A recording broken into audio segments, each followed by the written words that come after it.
Ok, aujourd'hui, on va ensemble démonter et essayer de comprendre un petit peu comment fonctionne ce validateur Mobib. Alors, pour ceux qui ne connaissent pas ou qui n'ont pas eu l'occasion d'être à Bruxelles et utiliser un Mobib, donc c'est assez simple. Donc on a notre titre de transport qu'on présente ici.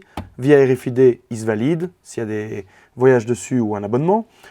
Un petit écran ici qui affiche le nombre de voyages qui restent ou la longueur de validité de l'abonnement et possibilité d'appuyer sur ces boutons pour soit rajouter un passager, soit rentrer dans une des fonctionnalités qui permet d'aller voir ce qui reste sur la carte. Alors, on va d'abord regarder jeter un petit coup d'œil sur l'extérieur. Et sur l'extérieur, la première chose que je trouvais intéressante, c'est effectivement la manière dont ce validateur s'attache sur sa borne à l'endroit où il est. Donc que ce soit dans le bus, dans le métro, dans le tram ou ainsi de suite. On voit qu'en fait ici on a une broche. Donc broche qui est quand même prévue pour effectivement résister à pas mal de vibrations et avec donc une attache, on voit avec ces deux picots métalliques qui ne risquent pas effectivement d'être attachés de travers. Et alors le système que je trouvais intéressant, qui était le système de la serrure. Donc en fait, il y a une serrure comme ceci qui vient ici. Et en fait, quand elle est refermée, donc ça fait un loquet. Et donc ça doit venir s'attacher sûrement dans le gabarit de réception et empêcher qu'on retire l'appareil. Même chose ici, donc on voit sur cette partie arrondie, elle vient rentrer dans la façade avant, histoire qu'on puisse plus déclipser la façade avant. Donc voilà, on voit que c'est quand même une pièce qui est pas mal, qui est usinée maison. On voit un petit peu les marques de machines comme la CNC par exemple. Et donc voilà, donc ça je trouvais que c'était un premier élément intéressant. Ensuite, mais qu'est-ce qu'il y a là-dedans? On va regarder ça en même temps. Donc l'ouverture est assez facile, ça se glisse comme ceci. Hop. Et ça se fait en deux parties. Alors, premièrement, dans une vue un peu générale comme ça, on voit qu'ici, on a la partie lecture de la smart card, et donc à partir du moment où je dirais l'abonnement, c'est une smart card, de la smart card et le décodage. Donc on verra un petit peu ça en détail après. On voit clairement qu'ici, on a une alimentation, derrière une carte mère avec un module de processing. On a ici un haut-parleur, un beeper. On a une petite carte ici auxiliaire qu'on regardera plus en détail après et un écran. Ok? C'est parti, on va démonter tout ça.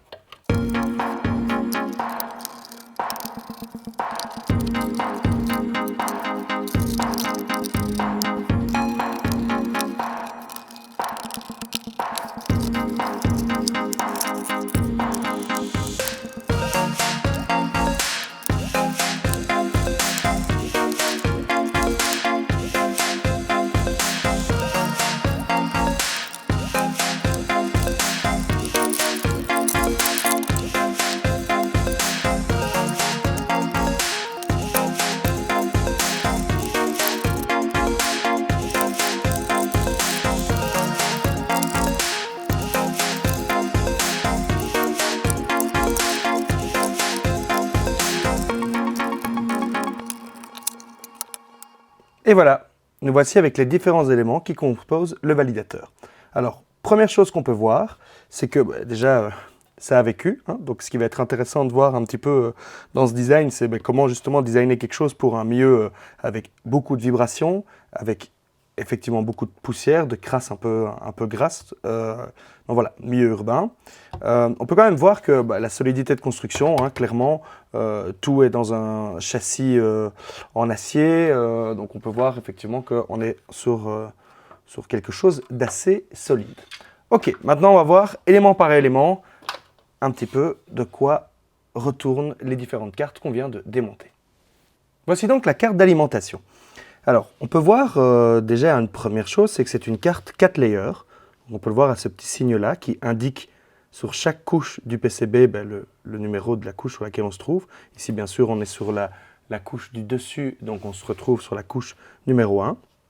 Alors, un premier regard sur cette carte d'alimentation montre quand même, mais c'est global à l'ensemble du système, qu'on est quand même sur des connecteurs chaque fois à enficher avec en même temps d'un détrompeur un système de clic pour éviter que ça sorte seul. Pareil pour donc entrée et sortie. Donc on peut vraiment se dire qu'on est sur quelque chose effectivement d'assez costaud et qui va résister à un monde de vibrations. Alors, bon, on est sur une alimentation, donc on a des condensateurs effectivement pour pour réguler les arrivées de tension. On peut voir sur le boîtier et à certains endroits que le système peut visiblement être alimenté soit en 24 volts, soit en 10 volts. Donc ça, c'est un petit peu, je suppose, selon l'endroit dans lequel il est installé, que ce soit un tram, un bus, un métro. Je suppose que ce n'est pas les mêmes tensions utilitaires. Et on peut voir qu'il génère toute une série de tensions. On voit qu'il génère un 5 volts, on voit qu'il génère un 3 volts 3. Alors, on voit aussi qu'il générerait peut-être un 10 volts, à voir si c'est une entrée ou une sortie. Donc voilà, donc on a des régulateurs de tension ici, qui sont, selon les références, celui-ci en tout cas être ajustable. Donc il doit sûrement y avoir une résistance quelque part qui lui donne du coup la valeur qu'il doit atteindre, donc un paramètre.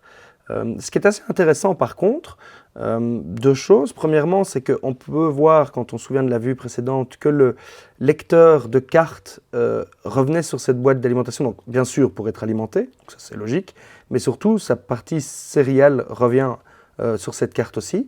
Et alors, est-ce que c'est ça ou autre chose? Elle a l'air d'être reprise par ici, parce qu'en fait, effectivement, ici on a un transceiver RS485. Donc voilà, petite particularité, pas spécialement ce qu'on trouve d'habitude sur une carte d'alimentation. Je me doute qu'ils l'ont peut-être fait pour une question d'espace et d'agencement du câblable et peut-être pour aider la maintenance. Ici, on voit qu'on a un bouton on-off. Je suppose que ça permettait quand on ouvre de tout mettre à off pour être sûr et pour pouvoir travailler dedans.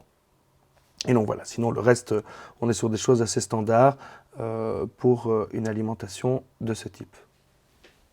Petite particularité quand même, on s'attend à voir ça sur une alimentation, mais j'avais jamais vu un porte-fusible de cette manière-là, et que je trouve intéressant. Je vais sûrement essayer de trouver la référence, je vous la mettrai dans la description.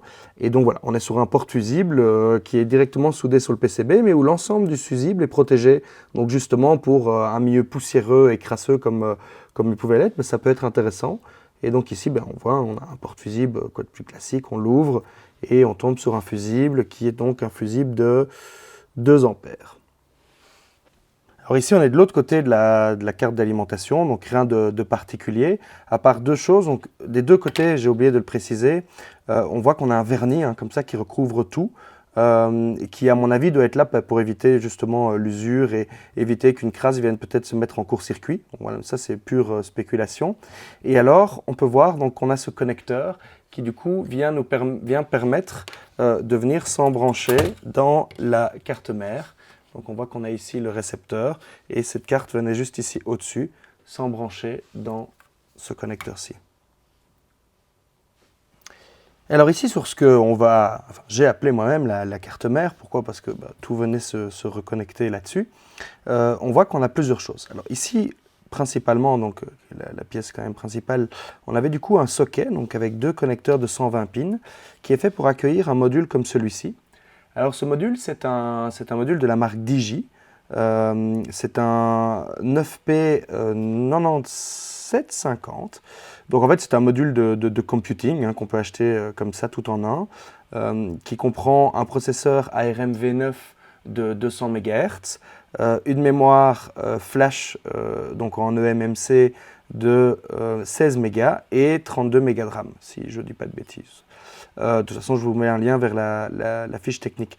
Donc on est vraiment sur une insertion ici avec un socket, donc hop, ça vient se clipper. Ces connecteurs sont assez intéressants parce qu'effectivement, quand ils sont clippés, c'est pas du tout simple de le retirer. Donc c'est aussi des connecteurs que je vais lister pour peut-être de futurs projets. Alors, quand on regarde un petit peu ce qu'ils ont mis sur cette donc dite carte mère, on a plusieurs sections. Donc, on a cette section ici où venait la carte de compute. On voit qu'on a toute une série de LED indiquant donc pour ces 2 SI des arrivées d'alimentation. Et ces 2-là ne sont pas labellés. Donc, à mon avis, ça doit être des GPIO. On a cette petite carte FI qu'on avait vue tantôt. On la regardera plus en détail après, qui vient se connecter ici, donc visiblement en SPI.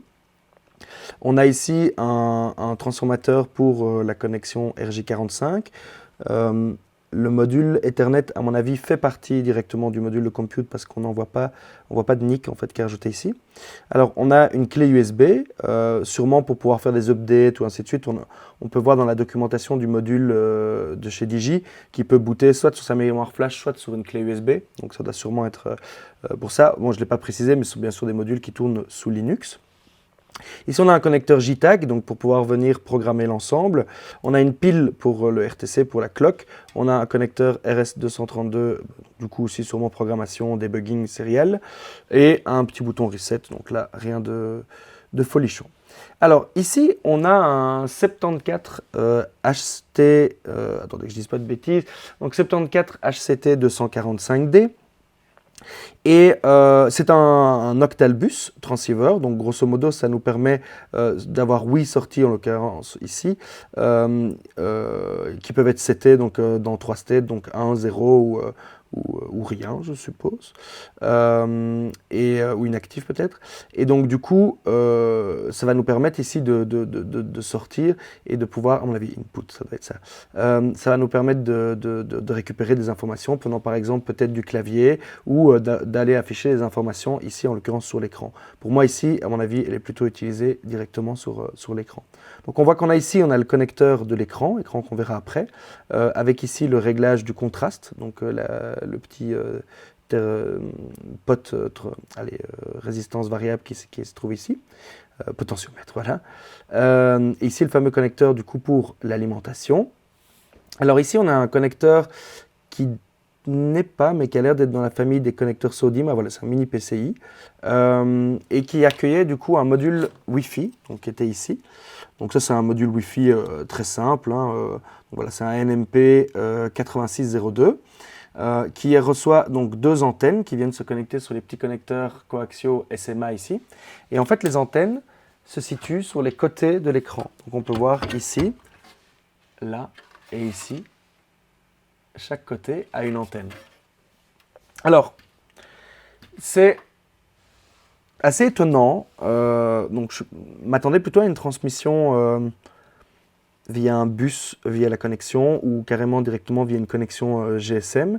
Mais en tout cas, sur les 2 validateurs, parce que j'en ai 2 que j'ai ici, c'était toujours une connexion Wi-Fi. Donc peut-être que quand le moyen de transport, donc que ce soit le bus, le tram ou le métro, arrive à destination, il y a un Wi-Fi, ou alors même peut-être carrément que dans le moyen de transport même, un Wi-Fi est distribué. Donc voilà, en tout cas, ici, là, j'ai pas la réponse. Donc quelques petites lettres d'indication de nouveau d'arrivée des tensions, sûrement pour du débugage visuel rapide. Et alors le connecteur pour le clavier, en mettant toujours l'emphase sur des connecteurs vraiment solides, donc ça part pas à la vibration, quoi, ça c'est sûr et certain. Alors ici on a cette petite carte PHY qui venait du coup se brancher comme ceci sur la carte mère. C'est une carte un peu étonnante parce qu'il y a quand même beaucoup de choses dessus pour une petite carte. Alors la première chose qu'on voit, c'est ici une antenne RFID. Alors qui n'est pas l'antenne RFID, on le verra plus tard, qui permet de lire la smart card, lire l'abonnement. C'est une antenne RFID qui vient sur le côté de la boîte.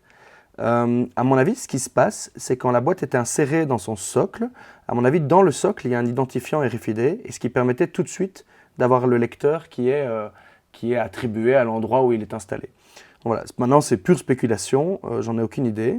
Alors, on voit aussi qu'ici, on a un DS3224 qui, du coup, est une RTC assez précise, donc une real-time clock en SPI, qui prend du coup sa pile ici. Aucune des 2 piles n'était installée quand j'ai eu l'appareil. Alors bon, il est possible aussi qu'ils en retirent pour pouvoir les conserver et les réutiliser, ce qui n'est pas idiot. Et alors, ce qui est assez étonnant, c'est cette carte SD ici, qui non plus n'était pas installée. Alors, est-ce que c'est une carte SD qui est là pour du logging, donc du coup pour récupérer des logs, vu que la carte compute boot sur mémoire flash interne ou sur une clé USB. Donc voilà, ça de nouveau, malheureusement, j'ai pas l'explication. On peut voir donc ici qu'effectivement la carte vient se caler ici, donc juste à côté de l'endroit où vient la broche de connexion du portail sur lequel il est installé. Et donc je me dis que dans le portail, comme on est vraiment juste à côté ici, il devait y avoir effectivement un chip d'identification. C'est la seule explication en tout cas que je vois. Alors voici l'antenne RFID donc, qui permet de lire la carte d'abonnement. Alors ici on peut se rendre compte que c'est la seule chose qui est en dehors bien sûr du blindage, parce qu'effectivement si elle était à l'intérieur du blindage, on ne pourrait pas réceptionner correctement, en tout cas lire correctement ce qu'il y a sur la carte. On peut voir que cette partie ici a été bien éprouvée à la saleté. Et donc effectivement que tout ça est bien fait pour vivre dans un milieu difficile. Alors, ce qui est intéressant ici sur cette antenne, et ce serait intéressant de savoir pourquoi, on voit qu'ils font 2 boucles comme ça à l'extérieur, donc vers la face qui était vers du coup le client, et une seule boucle ici à l'intérieur. Donc voilà, ça je n'ai pas la réponse pourquoi, mais ce serait intéressant d'essayer de la trouver. Sinon pour le reste, c'est une antenne assez simple. Alors, l'antenne est faite par une société qui s'appelle ASK et qui fait également le module RS232 qu'on a vu du coup à l'intérieur du boîtier Shield.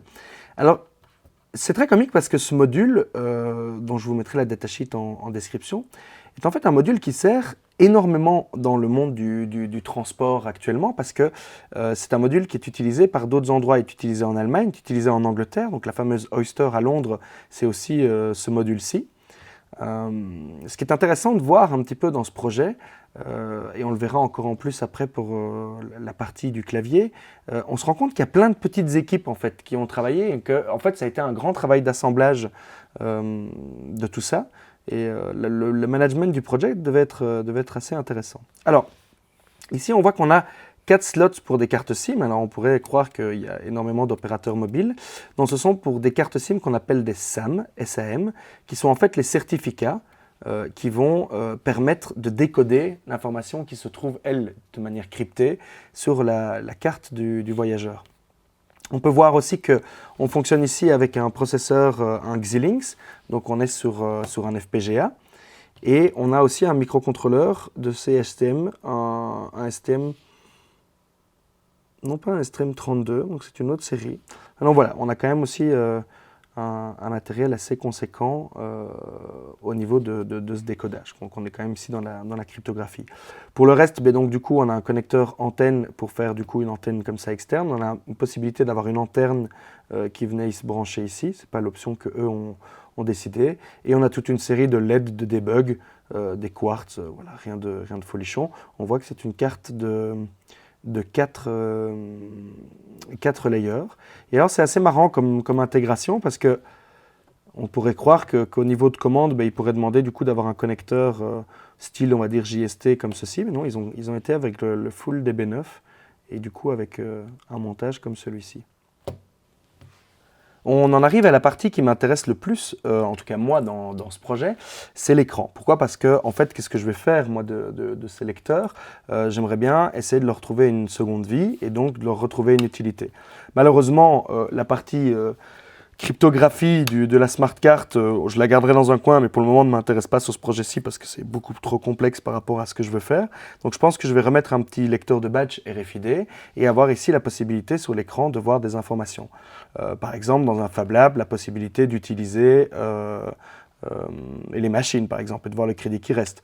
Pareil dans une école, pour pouvoir utiliser des ressources, ou ainsi de suite. Donc voilà, l'idée de faire un peu d'upcycling autour de ce projet. Alors cet écran-là, c'est un écran graphique de la marque Empire. On peut voir de nouveau ici qu'eux ont mis ce connecteur ici assez robuste et on a une connexion assez classique sur laquelle on peut aussi venir se repiquer.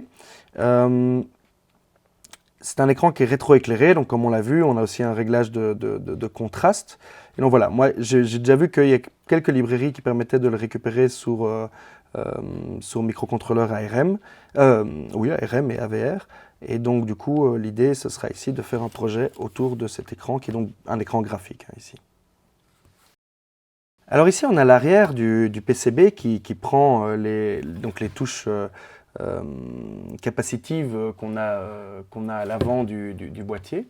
Et on remarque ici que du coup, on a un petit STM32, donc du coup, qui doit se connecter via serial et ce câble-là et recevoir la tension. Donc de nouveau, on voit vraiment ici qu'on a même, entre guillemets, la couleur du PCB, parce qu'il n'y avait pas de raison, on ne le voit pas par transparence. On a vraiment la sensation que plusieurs équipes ont travaillé chacun de leur côté, avec du coup des protocoles d'échange, et qui ont échangé à la fin. Alors, j'aimerais bien le récupérer, ce PCB-ci, et le réutiliser. Donc je pense que je vais faire une analyse logique derrière, donc l'alimenter et voir quand j'appuie sur les boutons si je peux récupérer sur le serial des informations. Comme ça, je pourrais récupérer vraiment l'interface directement au sein de mon projet. Reste du coup le système du buzzer. Donc ici, on a un buzzer complètement classique, piezo, qui est quand même de bonne facture. Et alors ici, sa carte donc avec un petit transistor qui permet du coup de faire les oscillations pour faire différentes tonalités. Donc voilà, ici on a un grand condensateur et on peut voir qu'on devait avoir un réglage spécifique si on fonctionnait sur 24 volts ou sur 10 volts. Donc voilà. On voit ici, de nouveau, parce que je n'avais pas détaché le câblage, on peut quand même revoir ces connecteurs qui sont effectivement voilà, des connecteurs dans le monde ce qu'on appelle automotive et du coup qui permettent effectivement de résister à énormément de vibrations, de crasses et autant. Donc voici ce qui conclut cette vidéo sur ce qu'il y avait à l'intérieur d'un Mobib et ce que je pouvais vous expliquer parce que je n'ai pas non plus la connaissance d'absolument tout, je découvre et j'apprends en même temps que vous. J'espère que ce format de vidéo vous a plu. Si c'est le cas, n'hésitez pas à me le mettre en commentaire ou à suggérer des modifications. N'hésitez pas non plus à vous abonner et à mettre un pouce bleu parce que effectivement, ça aide une chaîne YouTube, vous le savez maintenant. Moi, je vous retrouve en tout cas avec un projet que je vais faire donc, autour de ce validateur. Donc, je vais principalement récupérer l'écran. Je vais essayer de récupérer le clavier, bien sûr, le boîtier, peut-être la connectique, on verra. Et moi, je vais venir ajouter un lecteur RFID moi-même à l'avant. Le projet s'articulera clairement autour d'un microcontrôleur AVR, peut-être même avec le framework Arduino en fonction de la capacité de discuter avec ces différents éléments sans être limité par le framework. Et donc voilà, j'espère vous retrouver au moment de cette vidéo. Au revoir.